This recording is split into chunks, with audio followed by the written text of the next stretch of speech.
네, 여러분 안녕하세요. 뉴스입니다.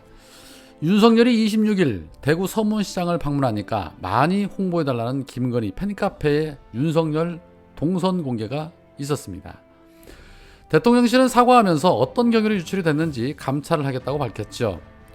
대통령의 동선, 경호상의 이유로 보안으로 취급이 됩니다. 이런 보안사항이 유출이 됐다는 것은 단순 윤석열 경호만의 문제로 국한된다고 볼 수 없습니다. 전시 상황 같았으면 큰 위험에 처할 수 있는 매우 심각한 문제죠. 그런데 대통령실의 태도를 보면 별것 아니다라는 식의 대응을 하고 있습니다. 이런 식의 대응, 마치 누가 유출했는지 다 알고 있는 거 아닌가 하는 의구심을 갖게 할 수밖에 없습니다. 이런 기밀을 다루는 사람들 많지 않기 때문에 유출경위 밝히려면 하루면 충분하겠죠. 그런데 과연 대통령실 유출경위 밝힐까요? 글쎄요. 설령 밝히더라도 엄한 사람 하나 내세워서 징계하네 어쩌네 하는 모양새로 갈 확률이 매우 크다고 봅니다. 두고 보면 알게 되겠죠. 자, 그런 가운데 갑자기 언론에서는 김건희가 비공개로 수해복구 현장에서 자원봉사를 했다는 소식이 대대적으로 아주 일사불란하게 보도되고 있었습니다. 언론들은 김건희가 지난 2주간 두세 번가량 비공개로 봉사활동을 했다. 최근에도 경호원만 동행한 채 개별적 봉사활동을 한 것으로 알려졌다. 대통령실이 계획한 일정이 아니라 개인 차원에서 한 것이다. 김건희가 현장에서 마스크로 얼굴을 가려 주민들이 김건희를 알아보지 못한 경우가 많았다. 주로 비 피해로 망가진 주택과 그 주변을 청소하는 일이었다라고 일사불란하게 보도하고 있었습니다. 참 이상하죠?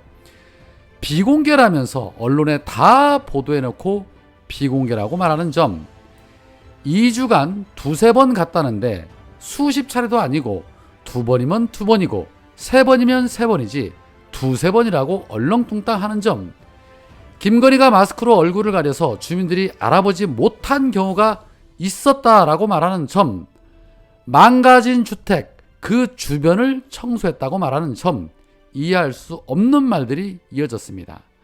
아니, 망가진 주택의 안도 아니고 주변 청소를 했답니다.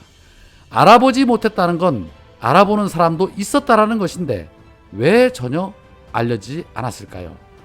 지금은 여차하면 바로 SNS를 통해서 실시간으로 퍼지는데 말이죠.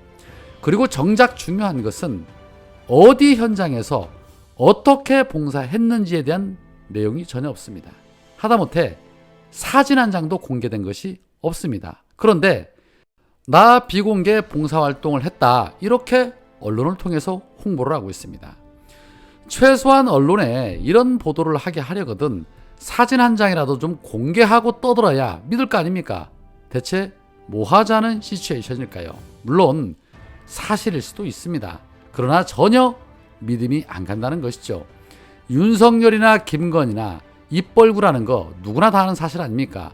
그런데 이 시점에 왜 이런 보도가 나왔을까요? 그렇습니다. 지지율은 떨어지지, 야당에서는 특검한다고 하지, 여기저기 쌓아놓은 변은 많지, 이거 뭐라도 어떻게든 수습하긴 해야 하는데 내세울 건 없지, 안 되겠다, 이러다 정말 큰일 나겠다, 야당이 특검으로 거세게 더 몰아붙이기 전에 동정 여론이라도 사야겠다, 이런 속내가 있는 것이 아닌가 하는 생각이 듭니다. 정말이지 같지 않습니다.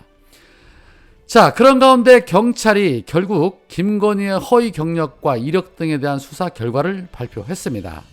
여러 차례 말씀드린 그대로, 우리의 예상 그대로 경찰은 김건희에 대해서 불송치 결정을 내렸습니다. 그와는 반면에 어제 경찰의 소환조사를 받았던 김혜경 여사에 대해서는 다음 주쯤 검찰의 기소 의견으로 송치할 예정이다라고 알려졌습니다. 또한 비서 배모 씨에 대해서는 사전 구속영장을 청구했다고 합니다. 횡령 규모가 2천만 원에 이른다라는 것이죠. 검사 남편이 있는 것과 검사 남편이 없는 것의 차이는 대한민국에서는 천당과 지옥의 차이처럼 느껴집니다. 대한민국이 공산주의 독재 국가가 된 것이 아닌가 하는 정말 충격적인 일들이 연이어 벌어지고 있습니다. 7만 8천 원의 밥을 먹으면 기소 의견으로 송치되는 이 대한민국 법인가 봅니다. 경찰은 이 부분을 공직선거법 위반으로 본 것이죠. 경찰이 기소 의견으로 넘기면 그때부터는 검찰이 또 언론을 등에 업고 또다시 마사지를 하기 시작하겠죠. 이재명 의원 흔들기 위해서 또 별건의 수사도 벌일 수 있습니다. 이준석이 자신의 페이스북을 통해 이런 말을 했습니다. 여당에 진짜 보수 정권을 걱정하는 사람이 있다면 소위 원론이 다선 의원이 하는 분들이 이준석 얘기에서 일천한 인지도를 높여보려는 그런 생각보다는 윤석열 정부에서 얼마나 위험한 일이 벌어지고 있는지 따져보고 그걸 바로잡는 게 답이다 라고 말했습니다. 물론 윤핵관들과의 싸움을 빗대면서 한 말이지만 윤석열이 얼마나 위험한 인물이고 위험한 일들이 벌어지고 있다는 것을 자백한 것입니다. 상황이 이 정도인데 민주당은 이재명을 잡기 위해 저것들과 결을 같이 하며 당헌 80조 개정 문제를 두고 검찰에 인사권을 넘겼습니다.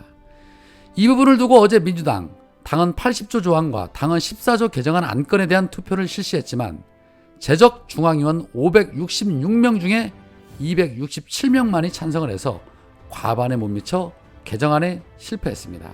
하지만 비대위는 권리당원 투표 우선제 하라는 것으로 판단하고 기소시 당직정지에 관한 80조 3항에 대한 개정안에 대해서는 재추진하기로 했습니다.